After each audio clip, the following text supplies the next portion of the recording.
Hello, everyone. This week for the Mercy Minute, we are taking a quick pause from our series about what makes a great volunteer, so that way I can look at the questions and comments you all turned in from our training a couple weeks ago. So I'm just going to go rapid fire through these as quick as I can so this video doesn't get too long, and just reply to the things you sent. So let's get going here. First off, what is the onboarding process for volunteers under 18? Do they go through training not dependent on parent?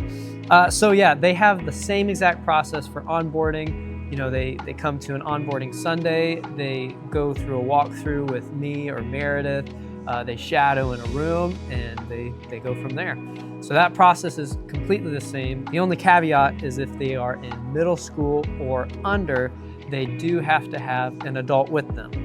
So moving forward, for the most part, that is going to be a parent being paired with that teen, or if parent has a good connection with an adult leader in the room already, then that adult leader can be their go-to person. So next one, online lessons for kids if they have to miss a week so that they are able to watch from home. So you may not realize, but we already kind of have something like this that is fairly new. If you go to our website and go to the About tab and then come down to Mercy Kids, there is a parent hub, which again is fairly new, and that has all of our lessons online to download PDF versions of our weekly lessons. So that way you can look at that, or as a parent later in the week, go back over things and ask questions at home. So continue to point people to that if you didn't know that existed, and check it out. Next one, keep batteries in room 1. We seem to go through them quickly. Yeah, room 1, you do go through those batteries pretty quickly.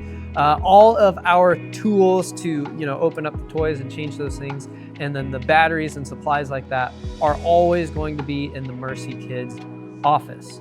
So right now during Sundays, that is a little difficult to get to.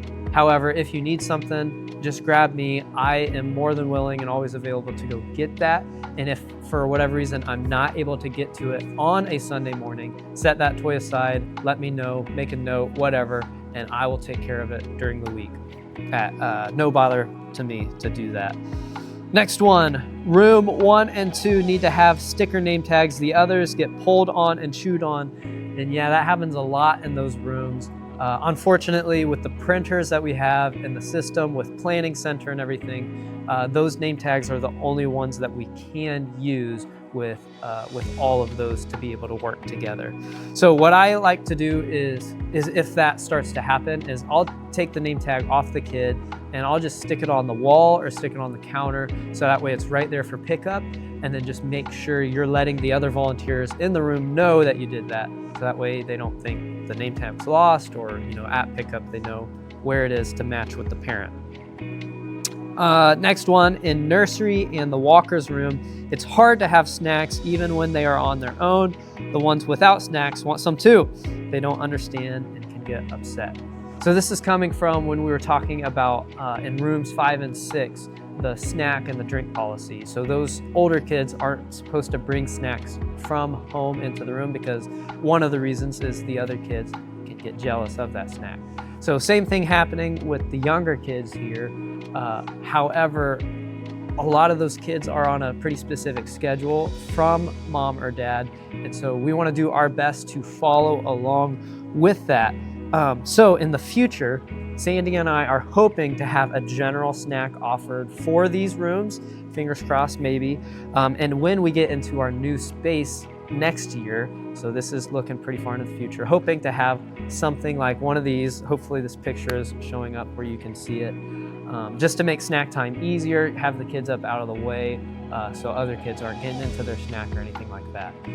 For the time being, we kind of got to do our best with how things are and work together on that. Next one, having 2 rocking chairs in nursery and another 2 in room 1. That is taken care of. Very recent, finally got another rocking chair for those rooms. So if you haven't seen it, go check it out. There are 2 in both of the baby rooms now.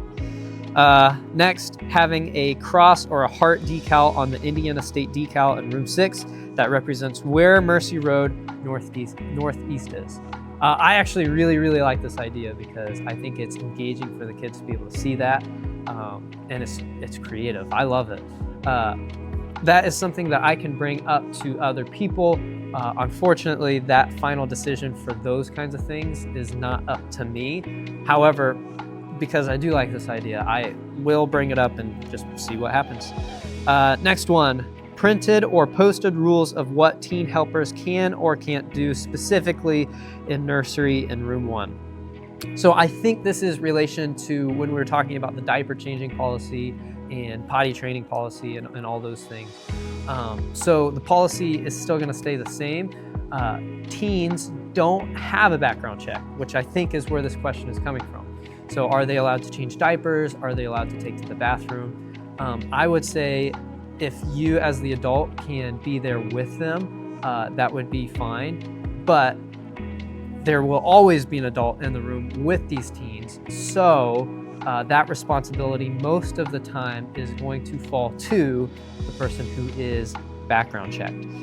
If you have other specific questions about what a teen can or can't do, let me know, and I would love to talk to you about that and just help out however possibly can. Next one, decals on the walls to help distract and calm upset kids. Again, absolutely love this idea. If you haven't mastered the skill or just the art of distraction and redirection for kids like that, that is something that's super helpful for those rooms. It could be toys, it could be hats, other people in the room. Sometimes the babies like to look at my watch, different things like that just kind of distracts them and it helps them calm down. This specific idea of the decals, again, absolutely love it. That is something that I can continue to bring up, but it is not my final decision for the design and decorations, but I'll see what I can do. Next one, post walkie-talkie directions.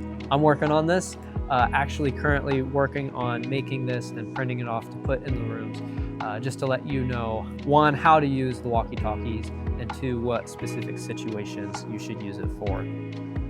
Next one, would it make sense to have a volunteer stationed at the bathroom so that the room leaders will not have to leave the room, which would then leave the room short-handed? So I think this is coming from those times where it might just only be 2 adults in the room. And yeah, if somebody has to go to the bathroom and you have to leave, then we're leaving that one person out of ratio, which isn't safe or particularly fun for that other person. So in this situation, I would say yes, but that volunteer who's going to be coming to the bathroom is going to be a stand-in from the security guard in the hallway. So I asked to double check, make sure this is something that we can ask of those people. And yeah, if you need to, just poke your head down the hallway, yell to the security officer, have them come down and stand by the bathroom. And then I would always say in that also, we're gonna do the triangle method, which if you don't know is gonna be, you're looking down the hallway and that's 1 point, your 1 point, and then into the room is your 3rd point. So you're making a triangle so that way you can still see both spots at the same time. And that's the best way that we're gonna be able to handle that for the time being. But a very, very good question, a very good thing to point out. All right, just 3 more here. Have a sign on the outside of the classroom, a simple statement that says, have your name tag match ready at pickup. So that way the parents are ready to match that security code and keep things moving, and it helps build that culture. So I think this question right now is coming from the fact that that culture hasn't been built. There is a sign at the beginning of the hallway that says something similar to this. Security is supposed to check to make sure they have a parent tag and can come down the hallway. However, that culture is not fully built up yet.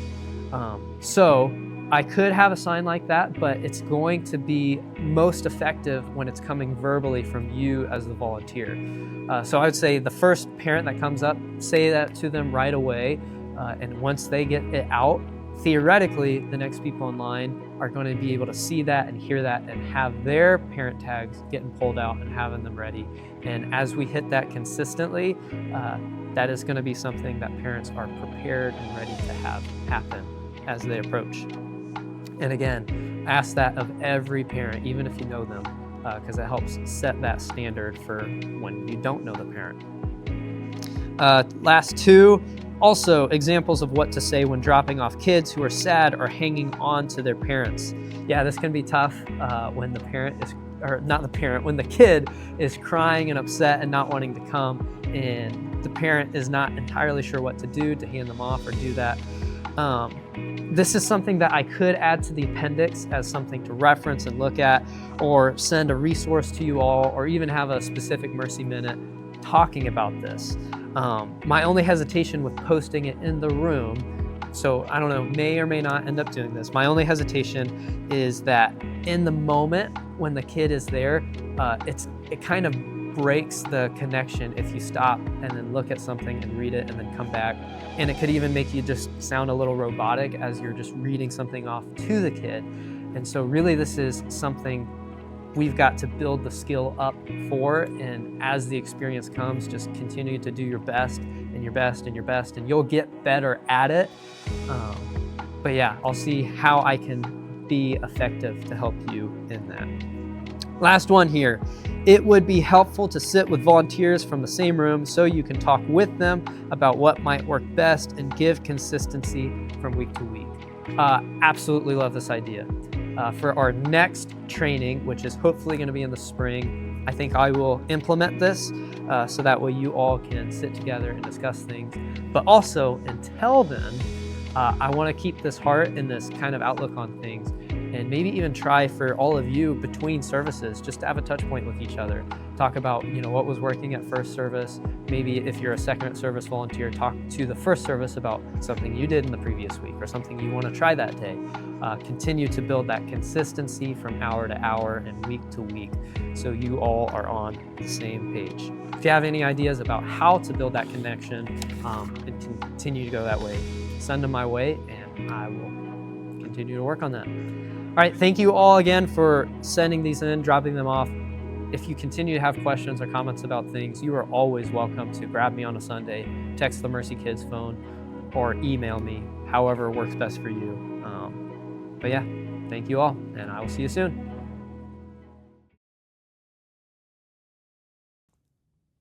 Oh, hang on. I forgot I dropped one. Okay, this is all from the same person, so we're gonna hit this rapid fire. How was the move? Great, I'm in Fortville now, love it. How's Coda? He's my dog.